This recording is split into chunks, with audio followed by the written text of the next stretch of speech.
ايوه يا بنتي، طبعا رأيي تتجوزي اجنبي، تعرفي تضحكي عليه، تاخدي منه كل اللي انت نفسك فيه، تقولي له بقى دي عاداتنا وتقاليدنا.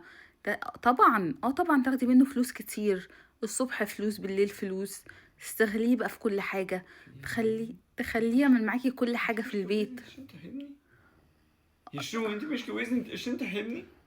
كل سنة انت كده وانت يقولوا انت عملت حاجة غلط. بس بتكلم في التليفون.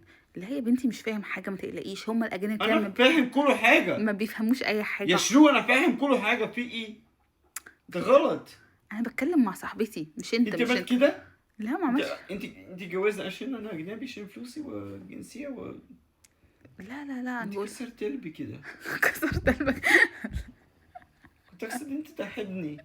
كنت أقصد إيه بس؟ مفيش مشكلة. كلام امك. انا هكلم حماتي، انا مش عارف اعمل ايه دلوقتي. ده مش حاجة، بهزر، ده انت مقلب. وحشة بجد. ده فرانك.